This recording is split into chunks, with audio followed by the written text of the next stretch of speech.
Uwilingiyimana's letter to the Ictr. The address that former minister and former director of the Rwandan Office of Tourism and National Parks, Juvénal Uwilingiyimana, sent to the prosecutor of the International Criminal Tribunal for Rwanda, the Ictr, in Arusha, Tanzania. Brussels, November 5, 2005.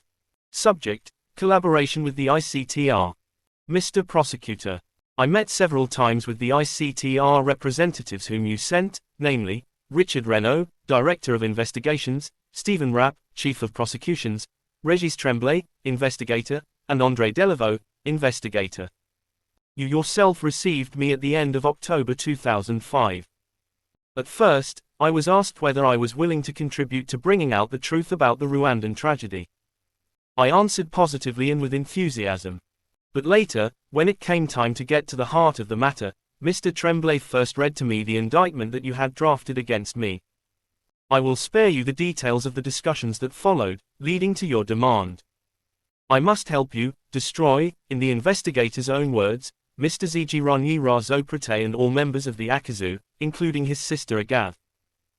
Destroy the leadership of the MRND, namely Ngirampatse Mathieu, Karamera Edouard, and Nziruera Joseph, just as Bagaragaza Mitchell has already done.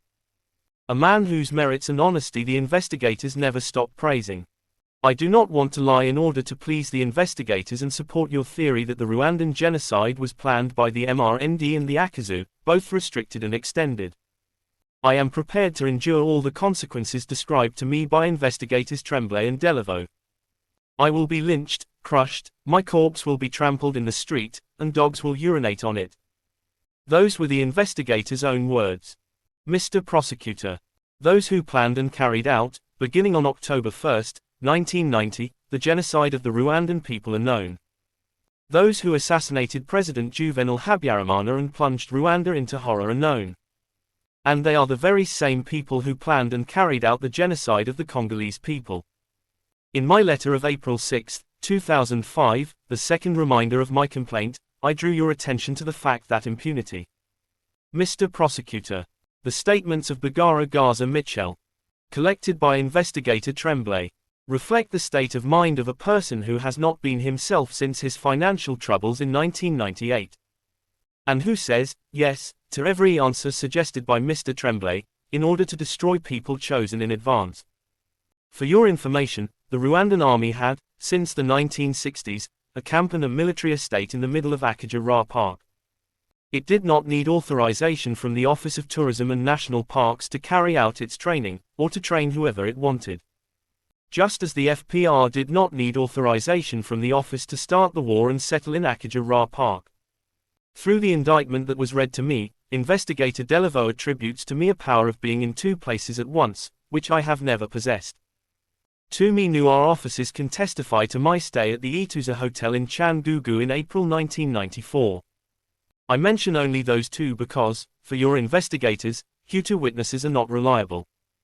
According to Mr. Tremblay, I am an idiot because I do not know that Mr. Nyandwi Charles was the president of the Interahamwe of rural Kigali.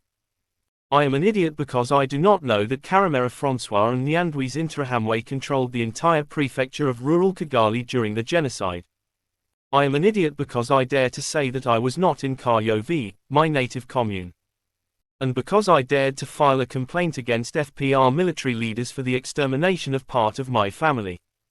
Despite my two reminders, this complaint has remained unanswered for nearly 10 years. It is neither through intimidation, nor through lessons memorized by heart from Nkubito and Serushago, nor through statements made under pressure by Bagaragaza Mitchell, nor through the endless CV of Zigiranyirazoprete, that you will discover the truth. And besides, you already know the truth, but it troubles those who pay you. One day, tongues will loosen, and history will not forget you and your team. I dare to hope, Mr. Prosecutor, that this appeal will touch the depths of your conscience, and that all cases will be handled with complete impartiality.